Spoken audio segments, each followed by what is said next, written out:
Bismillahirrahmanirrahim. Assalamualaikum warahmatullahi wabarakatuh.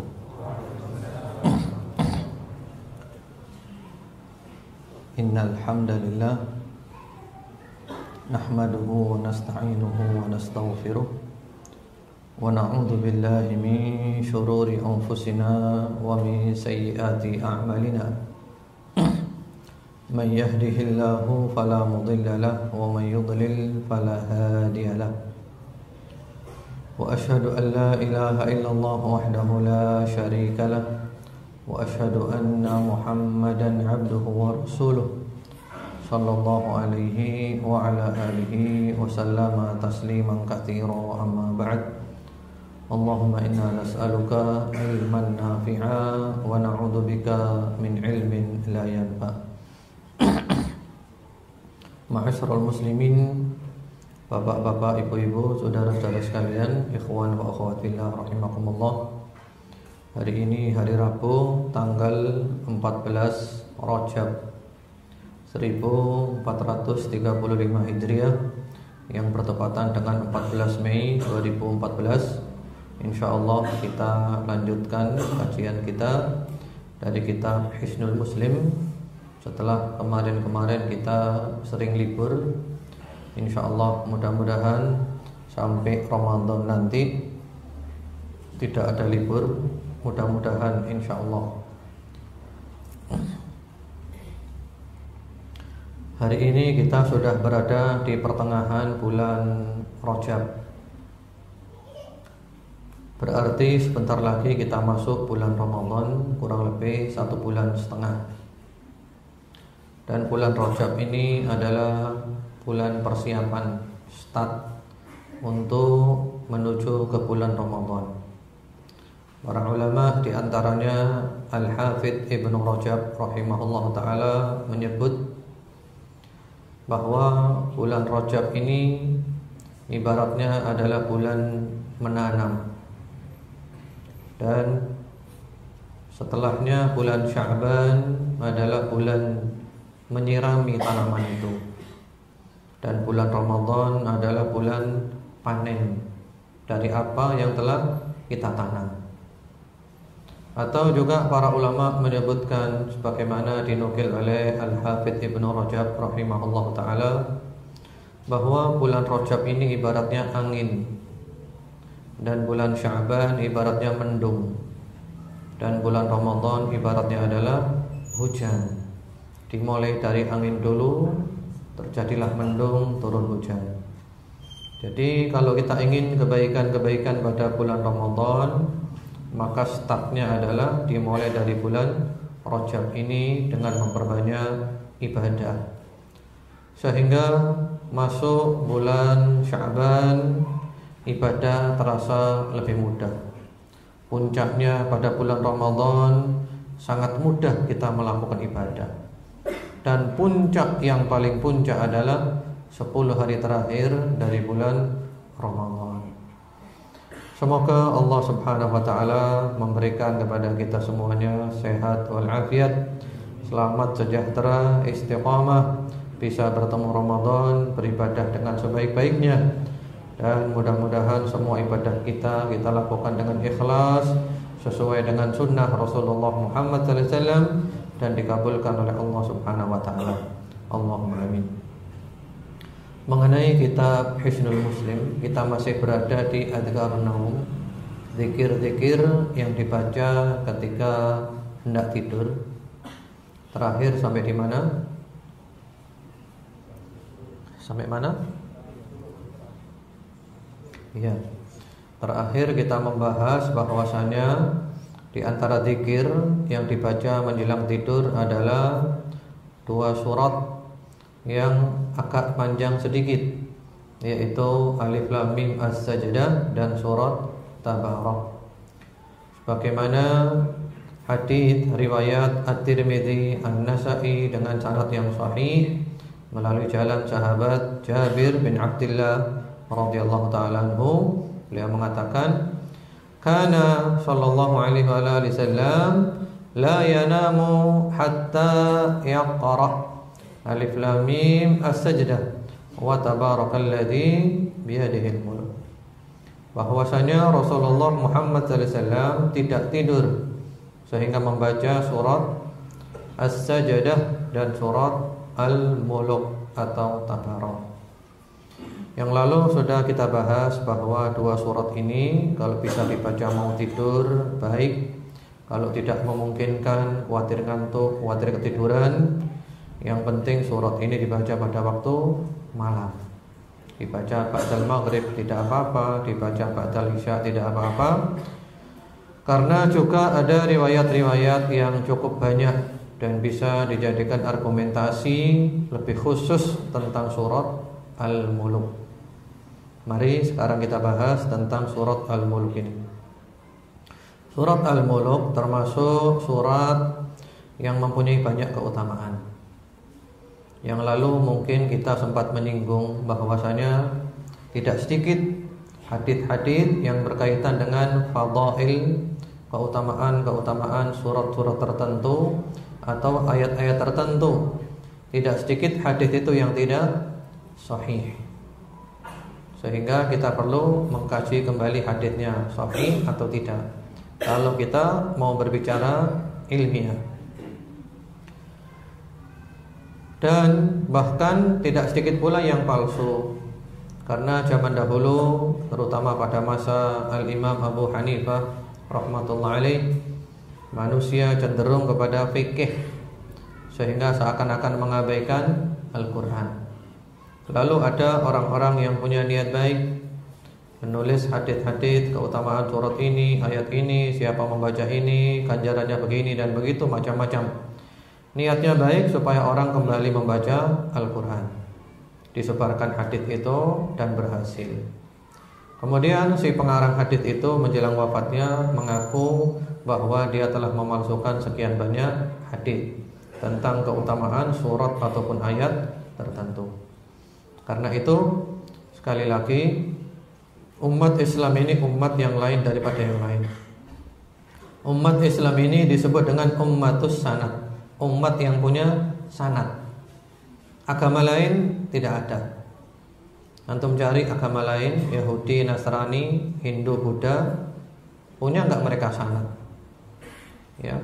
Berkata Yesus misalnya, ada enggak sanadnya? Enggak ada sanadnya, gitu aja. Tapi kalau Islam bersabda Rasulullah sallallahu alaihi wasallam ada sanadnya. Ada sanadnya, mata rantai perawi yang bersambung sampai ke Nabi.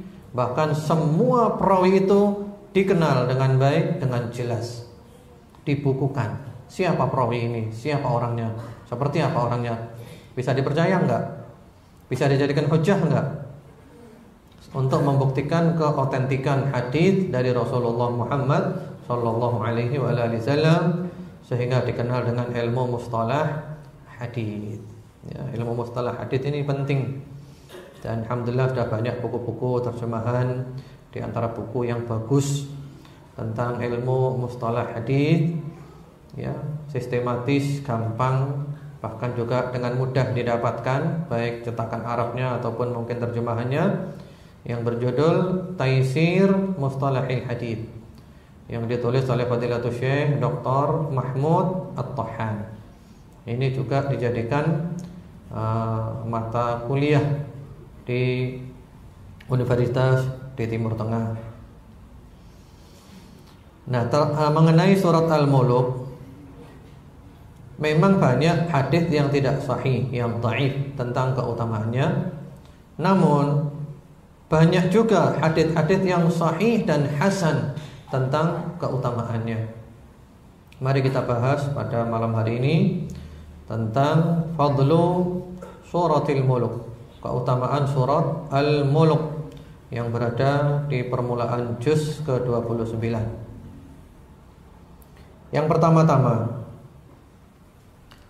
wa 'an Ibnu Mas'ud radhiyallahu ta'ala anhu anna Rasulullah sallallahu alaihi wasallam qala, dari sahabat Abdullah Ibnu Mas'ud, semoga Allah meridainya, bahwasanya Rasulullah Muhammad sallallahu alaihi wasallam bersabda, man qara'a tabarakalladzi biyadihil mulku kulla lailah mana'ahu Allah azza wa jalla biha min adzabil qabr. Barang siapa yang membaca Tabarakalladzi biyadihil mulk setiap malam, maka Allah melindunginya dengan surat itu dari azab kubur. Yang lalu sudah sempat masuk ya beberapa hadis, cuma belum tuntas. Kita ulangi dari awal. Jadi surat itu menyelamatkannya dari azab kubur. Di situ Rasulullah menyebut kulla lailah, setiap malam. Dan malam itu adalah dimulai semenjak matahari terbenam sampai terbitnya fajar shadiq, mulai maghrib sampai subuh. Masih kata sahabat Ibnu Mas'ud radhiyallahu taala anhu, wa kunna fi ahdi Rasulillah sallallahu alaihi wasallam nusammiha al-mani'ah. Dan kami pada masa Rasulullah sallallahu alaihi wasallam menamakannya al-mani'ah, yaitu surat yang melindungi, yang mencegah dari azab kubur. Wa innaha fi kitabillahi azza wa jalla suratun man qara'a biha fi kulli laila faqad aktsar wa atyab. Dan sesungguhnya dia itu di dalam kitab Allah satu surat. Barang siapa membacanya setiap malam, berarti dia telah melakukan amal soleh yang banyak dan melakukan amal soleh yang baik. Itu hadis yang pertama, sanadnya dihasankan oleh Al-Albani rahimahullahu taala. Hadis yang kedua, qala Rasulullah sallallahu alaihi wasallam, beliau bersabda, Tabarakalladzi biyadihil mulku hiyal munjiyah min adzabil qabr. Tabarak surat Al-Mulk adalah al-munjiyah, yang menyelamatkan dari azab kubur. Menyelamatkan dari azab kubur. Hadis ini dinyatakan sahih oleh Ibnul Qayyim rahimahullahu taala dalam kitabnya Al-Manarul Munif. Yang ketiga, wa an Ibnu Mas'ud radhiyallahu taala anhu, dari sahabat Abdullah Ibnu Mas'ud, semoga Allah meridainya. Kita dulu sampai di sini, berhenti. Kata Ibnu Mas'ud ya. Jadi ini adalah mauquf. Mauquf itu ucapan seorang sahabat, namanya mauquf. Kalau ucapan Nabi namanya apa? Marfu'. Kalau ucapan tabi'in maqtu'. Wa ma udhifa lin nabil marfu'u wa ma li tabi'in wal maqtu'u. Itu ilmu mustalah hadis. Bagaimana di dalam Mandhumah Al-Baiquniyah. Itu sangat bagus kalau dikaji dan ada syarah-syarahnya. Kata sahabat Abdullah Ibnu Mas'ud radhiyallahu taala anhu, yu'tar rajulu fi qabrih. Seseorang ketika di kuburannya itu didatangi. Tidak disebutkan ya yang mendatangi siapa. Sebagian ulama mengatakan ya malaikat. Fayu'tar rijlah. Dia didatangi dari arah kedua kakinya. Fataqul laisa lakum ala ma qibali sabil kana yaqra'u alayya suratal mulk. Kakinya berbicara, tidak ada jalan untukmu dari arahku sini, karena dia selalu membacakan atasku surat Al-Mulk. Thumma yu'ta min qibali sadrih. Lalu dia didatangi dari arah dadanya, au qala batnih, atau dari arah perutnya. Fa yaqul, perut atau dadanya mengatakan, laisa lakum ala ma qibali sabil kana aw'a fiyya surat al-mulk. Perut atau dadanya mengatakan, tidak ada jalan untukmu melalui arahku ini, karena dia menyimpan aku, ya, karena dia menyimpan aku di dalamnya. Berarti dia apa? Hafal. Nah, jadi kalau bisa dihafalkan. Surat Al-Mulk ini, Tabarok ini kalau bisa dihafalkan. Thumma yu'ta min qibali ra'sih. Kemudian dia didatangi dari arah kepalanya. Fayaqul, kepalanya mengatakan, laisa lakum ala ma qibali sabil kana yaqra'u bi surat Al-Mulk. Tidak ada jalan untukmu dari arahku ini, karena dia membaca denganku surat Al-Mulk, membaca dengan mulutnya, dengan kepalanya kan. Fahiyal mani'ah, maka surat ini adalah al-mani'ah, yang melindungi, yang mencegah, tamna'u adzabal qabr, yang mencegah, yang melindungi dari azab kubur. Wa hiya fit Taurati suratul Mulk, dan dia ada di dalam Taurat, yaitu surat Al-Mulk. Man qara'aha fi lailatin faqad aktar wa atyab. Barang siapa membacanya pada malam, maka berarti dia telah melakukan amal yang banyak dan amal yang baik. Ya. Artinya seluruh tubuhnya itu terlindungi karena dia membaca surat Al-Mulk. Mulai dari kaki sampai kepala terlindungi berkat dia membaca surat Al-Mulk. Ya. Jadi maksudnya di sini diterangkan oleh para pensyarah hadis, surat Al-Mulk ini melindungi dia dari azab kubur. Mau diazab dari arah kaki, kakinya ngomong, dari arah tengah, perut atau dada ngomong, dari arah kepala ngomong, sehingga dia benar-benar terlindungi. Semua anggota tubuhnya ya berbicara untuk melindungi dia, menyelamatkan dia dari azab di kubur. Subhanallah. Yang keempat, hadis itu dinyatakan hasan oleh Al-Albani rahimahullahu taala, sebagaimana di dalam Sahih At-Targhib wa Tarhib. Yang keempat, qala Rasulullah sallallahu alaihi wa ala alihi wasallam, suratun tashfa'u liqari'iha liqa'iliha wa hiya 30 ayah ala wa hiya tabarakalladzi bi yadihi al-mulk. Ada satu surat yang memberikan syafaat kepada yang mengucapkannya. Syafaat itu pertolongan, perantara untuk menolong dia, perantara untuk mendatangkan kebaikan dan menolak keburukan. Dan surat itu isinya cuma 30 ayat, yaitu tabarakalladzi biyadihil mulku, surat Tabarak. Jadi memberikan syafaat. Syafaat itu perantara untuk mendapatkan kebaikan atau menolak keburukan. Hadis ini diriwayatkan melalui jalan sahabat Abu Hurairah radhiyallahu taala anhu. Ibnul Mulaqqin di dalam Al-Badrul Munir mengatakan sanadnya sahih. Yang ke berapa? Yang kelima. Qala Rasulullah sallallahu alaihi wasallam, beliau bersabda mirip dengan tadi, hanya ada beda-beda sedikit redaksinya. Inna suratan fil Qur'an 30 ayah syafa'at li sahibiha hatta ghufira lahu tabarakalladzi biyadihil mulku. Sesungguhnya ada satu surat di dalam Al-Qur'an yang berisi 30 ayat yang memberikan syafaat kepada sahibnya. Antum perhatikan. Yang dipakai di sini redaksinya adalah sahib. Tadi qail itu pembaca. Kalau ini sahib, berarti sahib itu bukan sekedar membaca. Ya, karena itu kita mengenal di dalam hadis ada kata-kata yuqalu li sahibil Qur'an. Dikatakan kepada sahibnya Al-Qur'an, Iqra warqa warattil, ya. Jadi sahib itu bukan sekedar baca.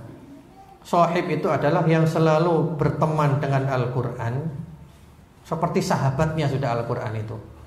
Berarti dia membaca, dia faham dan dia mengamalkan. Itu sahib. Tidak dikatakan seseorang sebagai sahib Al-Qur'an kalau dia tidak benar-benar membaca, memahami dan mengamalkan. Jadi surat ini memberikan syafaat kepada sahibnya sehingga dosa-dosanya diampuni. Yaitu surat Tabarak. Alhamdulillah, dosa kita diampuni. Yang kita harapkan dari Allah adalah pengampunan dosa. Diriwayatkan melalui jalan sahabat Abu Hurairah radhiyallahu taala anhu. Al-Albani menyatakan sanadnya sahih di dalam Sahih Ibn Majah. Yang keenam, Qala Rasulullah sallallahu alaihi wasallam, beliau bersabda, "Inna suratan minal Qur'an 30 ayah syafa'at li rajulin hatta ghufira lahu wa hiya tabarakalladzi bi yadihil mulk." Sesungguhnya ada satu surat dalam Al-Qur'an berisi 30 ayat memberikan syafaat kepada seseorang sehingga dosa-dosanya diampuni, yaitu surat Tabarak. Jadi di sini ada beda-beda sedikit ya redaksinya ya. Qail, sahib, rajul, dan saling melengkapi. Diriwayatkan melalui jalan sahabat Abu Hurairah. Ya. Syekh Ahmad Syakir mengatakan sanadnya sahih, ada di dalam Musnad Imam Ahmad rahimahullah taala. Kemudian juga Al-Albani di dalam Sahih Al-Jami' mengatakan hasan. Ibnu Taimiyah di dalam Majmu' Al-Fatawa mengatakan tsabit. Yang ketujuh, An Abi Hurairah radhiyallahu ta'ala anhu qala, dari sahabat Abu Hurairah semoga Allah meridainya, bahwasanya Rasulullah sallallahu alaihi wasallam bersabda, "Inna suratan min kitabillah ma hiya illa 30 ayah syafa'at li rajulin fa akhrajathu minan nar wa adkhalathu al-jannah." Sesungguhnya ada satu surat dari kitab Allah, tiadalah surat itu melainkan cuman 30 ayat saja, memberikan syafaat kepada seseorang sehingga mengeluarkannya dari neraka dan memasukkannya ke dalam surga. Allahu Akbar. Dikeluarkan dari neraka, dimasukkan ke dalam surga. Kemudian yang ke-8, hadits yang tadi kita bahas bahwa Rasulullah sallallahu alaihi wasallam tidak tidur sehingga membaca surat As-Sajdah dan surat Al-Mulk Tabarak ini. Jadi ikhwan wa akhwat fillah rahimakumullah, kalau kita sudah mendengar seperti ini ya, fadilah seperti ini yang sangat agung, lalu kita menyia-nyiakan, menyepelekan, ya mohon maaf, tidak ada kebaikan dalam diri kita. Kalau kita sudah tahu seperti ini ya, kemudian kita menyia-nyiakan, baca aja tidak, apalagi menghafal, lebih tidak lagi, berarti mohon maaf tidak ada kebaikan dalam diri kita. Ya, tidak ada lagi dorongan untuk keinginan berbuat baik. Ini motivasi dari Rasulullah sallallahu alaihi wasallam, dari para sahabat, dari para ulama yang demikian hebat, yang demikian luar biasa. Minimal baca. Kalau bisa dihafal. Saya nggak bisa, repot sulit, bisa. Semuanya bisa. Kalau orang lain bisa, berarti kita juga bisa. Itu kaidah. Orang lain bisa, berarti kita bisa. Dengan izin Allah Subhanahu wa taala, hanya masalahnya mau atau tidak mau. Kalau bisa menghafal, dihafal. Kemudian juga sekaligus kita berusaha mempelajari maknanya, ditadabburi. Nanti kita lihat ya, isi daripada surat Tabarak seperti apa, banyak pelajaran di dalamnya. Karena kalau Allah nyuruh begini, Rasulullah sallallahu alaihi wasallam bersabda seperti ini, berarti memang surat itu perlu kita kaji secara khusus. Dikaji secara khusus, ada apa? Ada apa kok kita diperintah seperti ini? Rasulullah sallallahu alaihi wasallam di atas mimbar Jumat. Di atas mimbar Jumat. Yang paling banyak beliau baca surat apa? Ada yang tahu enggak?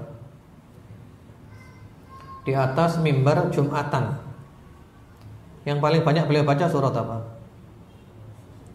Tidak ada yang tahu. Yang paling banyak beliau baca di atas mimbar Jumatan adalah surat Qaf. Sehingga para sahabat mengatakan, ma akhadtu Qaf illa min fami Rasulullah sallallahu alaihi wasallam min mimbarihi yaumil jum'ah atau kama qala. Aku tidak mengambil surat Qaf melainkan langsung dari mulut mulia Rasulullah sallallahu alaihi wasallam di atas mimbarnya ketika khutbah Jumat. Jadi Rasulullah sallallahu alaihi wasallam ketika khutbah Jumat amat sangat sering hanya membacakan surat Qaf. Surat Qaf. Karena surat Qaf kalau kita kaji dahsyat. Coba nanti antum di rumah dibaca surat Qaf. Mulai dari penciptaan manusia, langit dan bumi, kisah umat-umat yang dibinasakan. Kemudian setelah itu kisah panjang lebar tentang sakaratul maut. Wah, kematian. bagaimana keadaan kematian nanti. Termasuk ada ayat yang berbunyi, yauma naqulu li jahannama halim talati wa taqulu hal min mazid. Kami berkata kepada neraka jahanam, hai jahanam, apakah sudah penuh? Neraka jahanam menjawab, apakah ada tambahan lagi? Minta tambah terus neraka jahanam. Ya, untuk apa Rasulullah sallallahu alaihi wasallam selalu membaca ini di atas mimbar? Supaya kita menyadari bahwa kehidupan kita ini panjang. Kehidupan kita panjang. Dan kehidupan kita yang paling pendek ya sekarang ini. Kita hidup itu ada 3 masa kalau kita ringkas. Yang pertama-tama masa Adam.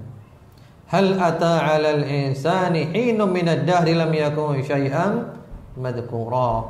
Ketika kita belum ada dahulu. Ketika berada di alam arwah. Karena ketika Allah menciptakan Nabi Adam, itu Allah juga menciptakan arwah anak cucunya. Arwah kita sudah ada. Cuman kitanya yang belum ada. Berapa tahun itu? Ya, lama sekali. Tahapan yang kedua di perut ibu dan di alam dunia. Paling lama 70 tahun. Di perut 9 bulan sekian, hidup di dunia paling lama 70. Itu pun kalau sampai. Setelah itu tahapan ketiga setelah kematian. Setelah kematian itu adalah jembatan menuju keabadian tanpa batas. Kematian adalah awal daripada kehidupan yang sebenarnya. Jadi dunia ini sebentar saja. Sudah sebentar sekaligus sandiwara. Innamal hayatud dunya la'ibun wa lahu. Kehidupan dunia tidak lebih daripada permainan, senda gurau, sesuatu yang membuat lalai. Bohong-bohongan saja di dunia ini. Pemenang di dunia belum tentu menang di akhirat. Yang kalah di dunia belum tentu kalah di akhirat. Ukurannya bukan sekarang. Sekarang ini hanya bohong-bohongan saja, sandiwara. Ada yang bersandiwara jadi atasan, jadi bawahan, jadi pejabat, jadi rakyat, jadi orang kaya, jadi orang miskin, jadi orang sakit, jadi orang sehat. Sandiwara semua itu. Dan sandiwara ini berakhir ketika kita mati.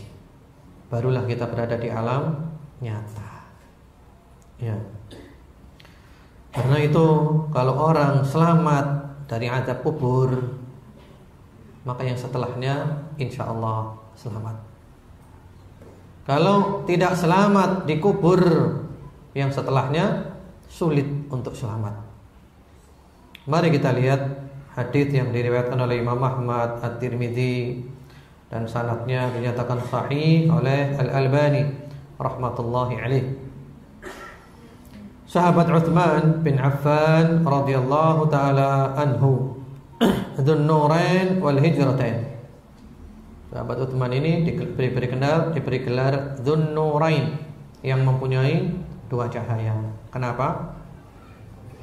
Menikah dengan 2 putri Nabi, Ruqayyah dan Ummu Kulthum. Yang satu meninggal, ya, dinikahkan dengan yang satunya lagi.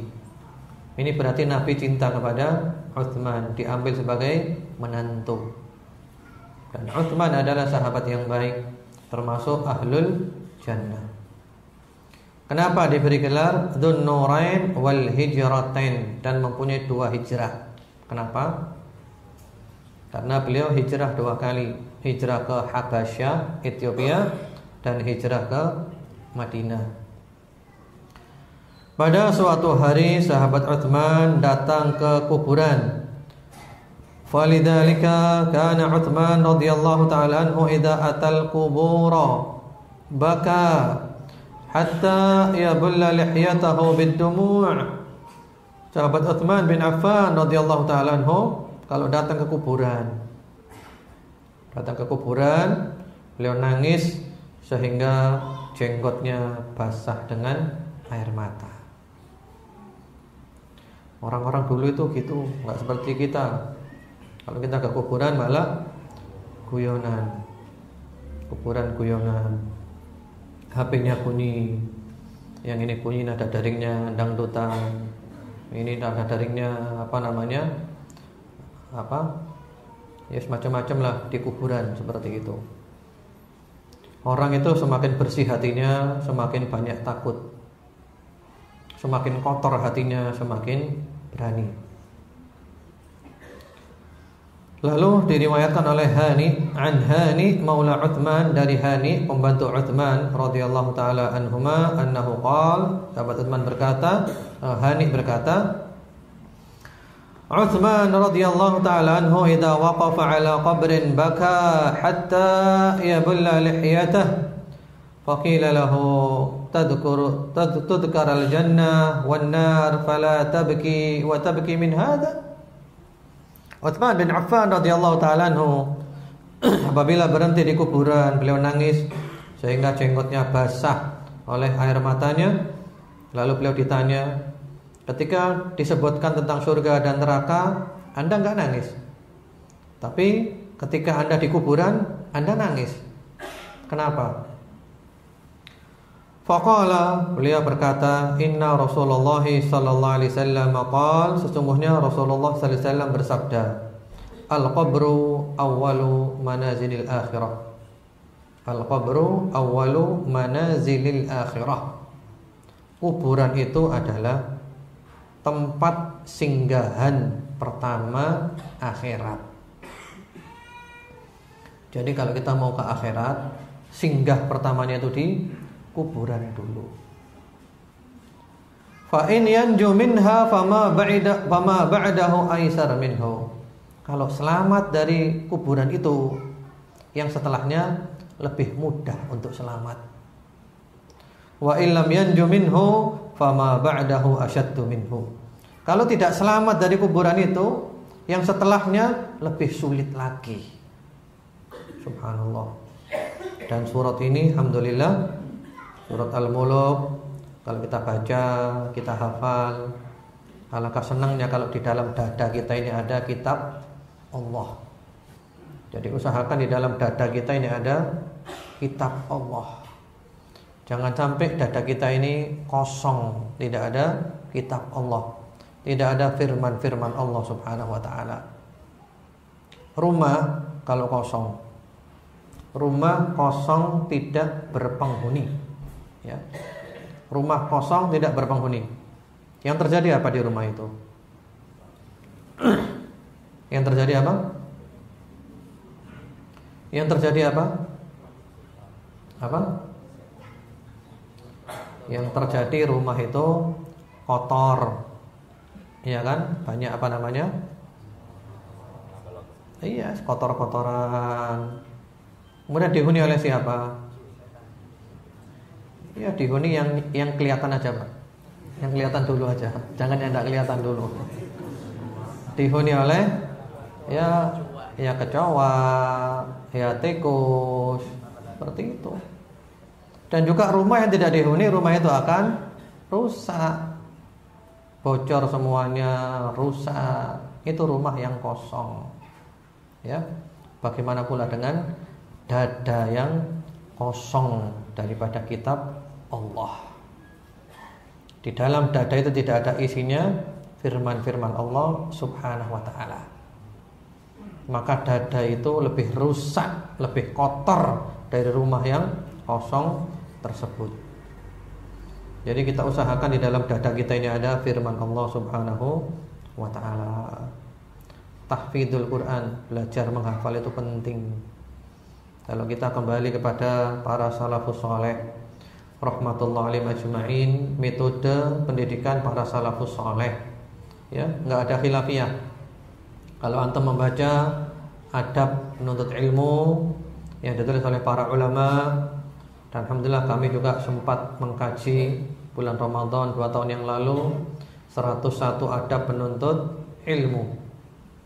Ketika dibicarakan di adab itu tentang tahapan-tahapan belajar, prioritas dalam belajar, salafus saleh semuanya sepakat. Yang nomor satu apa? Nomor satu apa? Hafal Al-Quran dulu. Jadi sebelum belajar yang lainnya, hafal Al-Quran dulu. Subhanallah. Sehingga Mereka udah biasa hafal Quran, umur 7 hafal, umur 10 hafal. Imam Syafi'i umur 7 hafal Al-Quran, umur 10 hafal Muwatta Imam Malik. Jadi prioritas Al-Quran. Kita nggak mungkin sukses kalau kita tidak memulai dari sumbernya yang nomor 1. Dan mereka para salafus soleh, kalau ada kata-kata qurra'ul Quran, qari, itu bukan sekedar baca, tapi mereka benar-benar faham, mengerti, dan mereka benar-benar mengamalkan isinya. Jadi kita ini perlu. Mungkin kalau kita sekarang atau di Indonesia barangkali hafal 30 juz sulit ya. Terutama bagi bapak-bapak yang masih muda-muda ya. Sulit atau mudah? Insya Allah tidak ada yang sulit ya, semuanya mudah. Hanya para ulama mengatakan dalam satu kaidah, ma la yudraku kulluh la yutraku kulluh. Kalau nggak bisa dapat semuanya, jangan ditinggalkan semuanya. Nggak bisa 30 juz, 29. Nggak bisa, kurangi lagi. Nggak bisa, minimal juz amma. Minimal juz amma dan juga surat-surat yang rutin dibaca, seperti ini Tabarok, As-Sajdah, atau juga Al-Kahfi yang haditsnya sahih dihafalkan. Penting. Karena kalau kita juz amma aja nggak hafal, sehingga kalau sholat yang dibaca selalu Qul wallahu ahad. Terutama ibu-ibu, karena sholatnya di rumah kan. Ya, sekali-sekali baca amma yatasaalun. Sekali-sekali baca abasa wa tawalla. Hafalan, enak kan? Nikmat. Kapan kita menikmati hidup ini? Mumpung hidup, nikmati hidup. Bagaimana cara menikmati hidup? Cara menikmati hidup itu adalah kita dekat kepada yang menguasai semua kenikmatan, yaitu Allah Subhanahu wa ta'ala. Tidak mungkin kita dapat nikmat kalau kita jauh daripada pemilik kenikmatan, Allah Subhanahu wa ta'ala. Ya.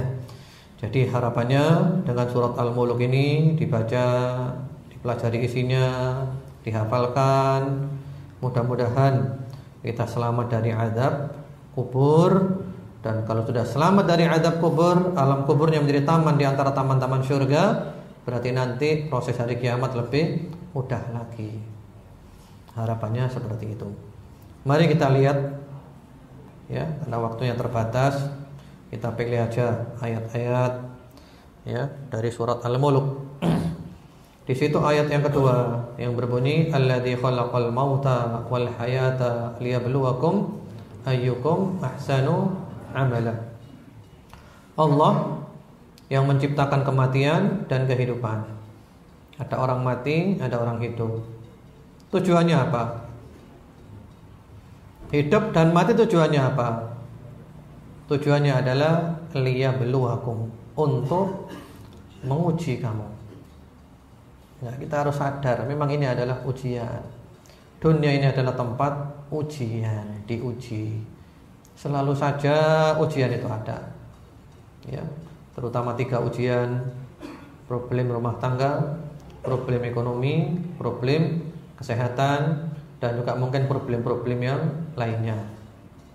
Jangan pernah bermimpi selamat dari ujian selama masih hidup di dunia. Jangan pernah bermimpi. Ya inilah dunia. Sampai kapan ujian? Sampai mati. Di dalam hadits yang sahih riwayat Imam Al-Bukhari dan Muslim rahmatullahi alaihima, Rasulullah Muhammad sallallahu alaihi wasallam mengatakan, ya, al-'abdul mu'min idza mata yastarihu min adad dunya wa nasabiha ila rahmatillahi ta'ala. Seorang hamba yang beriman kalau meninggal dunia istirahat dari gangguan-gangguan di dunia, dari kepayahan, capek di dunia, menuju rahmat kasih sayang Allah Subhanahu wa taala. Jadi istirahat itu nanti setelah mati. Sekarang ini adalah bercapek-capek, berpayah-payah. Mati baru istirahat. Ada sebuah nasihat yang sangat indah dari Fadilatul Syekh Dr. Muhammad Al-Mukhtar Asy-Syanqiti hafizahullah taala. Beliau termasuk satu pengajar di Masjid Nabawi, dan beliau kalau memberikan tausiah itu luar biasa, sangat menyentuh di hati. Ketika itu menjelang musim liburan, beliau ditanya, "Wahai Syekh, sebentar lagi kita musim liburan. Enaknya liburan itu diisi dengan apa, Syekh?" Apa jawaban beliau? Jawaban beliau, orang beriman itu gak ada liburan. Orang beriman itu gak ada liburan. Libur itu kan sekolahan, sekolahannya libur, iya kan, kantornya libur. Tapi orang beriman gak pernah libur. Tamasya boleh, jalan-jalan boleh, tapi libur gak ada. Ibadah tetap jalan terus, berbuat baik tetap jalan terus, nggak ada libur orang beriman itu. Mau tamasya boleh, monggo silahkan. Kita juga perlu refreshing. Bahkan kita niatkan untuk ibadah, menambah semangat kembali, menghibur keluarga, dapat pahala. Tapi bukan berarti ibadahnya libur. Berlibur, tamasya silahkan, ibadah tetap jalan, berbuat baik tetap jalan. Jadi orang beriman hakikatnya nggak ada libur. Orang beriman itu sudah mati baru itulah berlibur yang sebenarnya, istirahat. Jadi hidup ini untuk ujian. Jadi ketika kita diuji, ya kita menyadari inilah dunia segini ini, semuanya orang diuji. Bahkan orang semakin kuat imannya, semakin besar ujiannya. Jangan kita nanti salah paham. Saya sudah tahajud, sudah puasa sunnah, sudah salat duha, kenapa ujian kok silih berganti, nggak berhenti terus, banyak ujiannya saya. Kenapa? Ya justru karena imanmu bertambah kuat, kamu tambah diuji untuk membuktikan ya imannya itu benar atau main-main saja. Karena di antara fungsi ujian itu adalah untuk memisahkan liyamizal khabithu minat tayyib. Liyamizal khabitha minat tayyib. Ya, liyamizal khabitha minat tayyib. Jadi di antara fungsi ujian untuk mengklasifikasi mana yang baik dan mana yang busuk. Dengan ujian itu tampak siapa yang istiqomah, siapa yang tegar, dan siapa yang bohong-bohongan saja. Orang kalau bohong-bohongan saja, diuji sedikit aja sudah bubar semuanya. Gak enak, loro kabeh ini, bubar. Nah, kelihatan kan? Tapi kalau orang diuji, semakin diuji semakin kuat, semakin diuji semakin kuat. Ibaratnya orang itu dipukul, dia jatuh, namun dia nyusun lagi ya kekuatan untuk bangun. Dan bangunnya dia setelah jatuh itu menjadikan dia lebih kuat daripada sebelum terjatuh. Jadi seperti itu. Jadi ujian itu penting untuk menguji. Jadi inilah namanya dunia. Asyaddun nasi balaan al-anbiya. Manusia paling berat ujiannya adalah para nabi. Rasulullah Muhammad SAW itu kalau sakitnya beliau itu 2 kali lipat sakitnya sahabat yang lain. Kenapa? Karena beliau dapat ganjaran juga 2 kali lipat. Jadi orang itu semakin kuat imannya semakin diuji. Kita harus siap. Inilah dunia, nanti mati baru istirahat. Diuji untuk apa? Ayyukum ahsanu amala. Siapa yang terbaik amalnya. Allah tidak mengatakan yang terbanyak amalnya, tapi Allah mengatakan yang terbaik. Karena boleh jadi amal itu banyak nggak baik, amal itu besar nggak baik. Yang diminta oleh Allah yang penting terbaik. Mau sedikit, mau banyak, mau besar, mau kecil, yang penting amal itu adalah amal yang terbaik. Apa itu amal yang terbaik? Kalau kita melihat para mufassirun, semuanya menjelaskan ya ucapan daripada Al-Fudail Ibnu Iyad rahimahullah taala, seorang tabi'in, ahsanu amala ay akhlasuhu wa aswaquhu. Amal yang terbaik adalah yang ikhlas dan benar mengikuti sunnah Rasulullah Muhammad SAW. Dikerjakan dengan ikhlas karena Allah semata dan mengikuti ajarannya Nabi Muhammad SAW. Itu merupakan cerminan daripada dua kalimat syahadat, asyhadu an la ilaha illallah, ikhlas, wa asyhadu anna Muhammadar Rasulullah, mengikuti ajarannya Nabi Muhammad sallallahu alaihi wa ala alihi wasallam. Karena ikhwan wa akhwat fillah rahimakumullah, orang kalau beramal enggak ikhlas atau enggak mengikuti sunnah, ibaratnya itu seperti orang naik ke gedung pencakar langit. Jadi ini ada gedung pencakar langit 100 lantai. Liftnya macet, sehingga terpaksa naik melalui tangga manual. Ya, 1, 2, 3, 4 sampai lantai 100. Berapa jam kira-kira? Berapa jam? Capek enggak? Ya. Sampai di lantai 100 dia sudah berada di kamar yang dia tuju. Kamar yang dia tuju di depan mata. Ternyata apa yang terjadi? Kuncinya ketinggalan di bawah. Apa yang terjadi? Yang terjadi capek, payah, dan sia-sia. Yaitulah orang yang beramal tidak ikhlas atau tidak mengikuti ajarannya Rasulullah Muhammad sallallahu alaihi wasallam. Capek, payah, enggak dapat apa-apa. Rugi. Ya, betapa ruginya. Karena kuncinya ketinggalan di bawah, mau turun lagi. Kalau di tengah jalan mati gimana? Jadi itu penting, ya. Kemudian di sini juga ada percakapan ahli ahli neraka, ya. Coba nanti dibaca aja di rumah. Ahli neraka ketika dibakar di neraka, dia menyesal, ya. Lalu dia ditanya, "Kenapa? Kan dulu udah datang pemberi peringatan, kamu dikasih nasihat, kamu enggak mau. Kenapa?"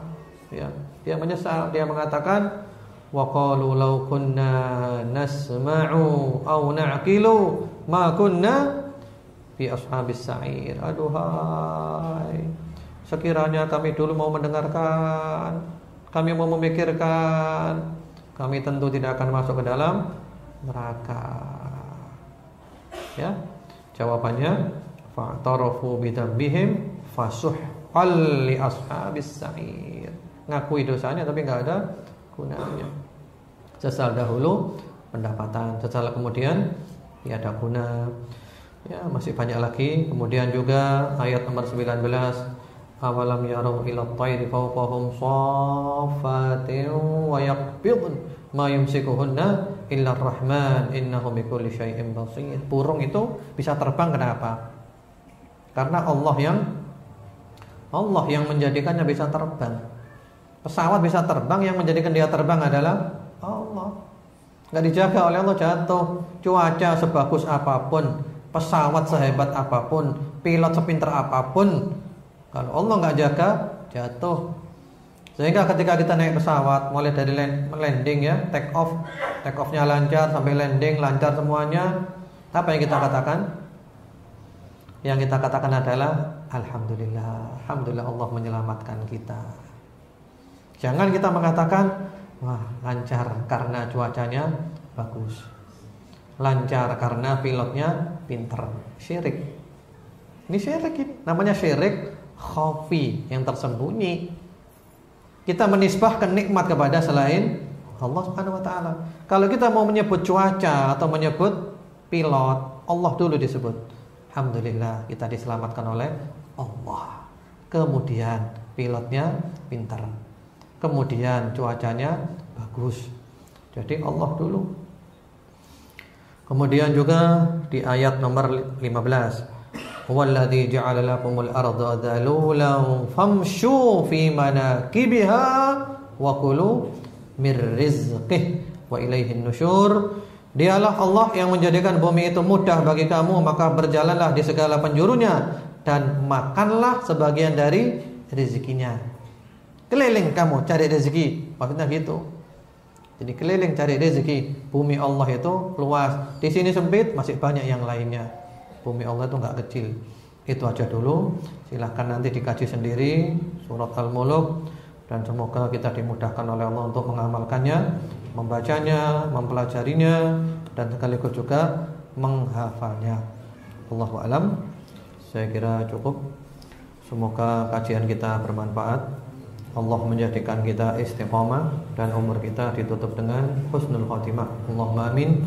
Subhanakallahumma bihamdika asyhadu an la ilaha illa anta astaghfiruka wa atubu ilaik. Assalamualaikum warahmatullahi wabarakatuh.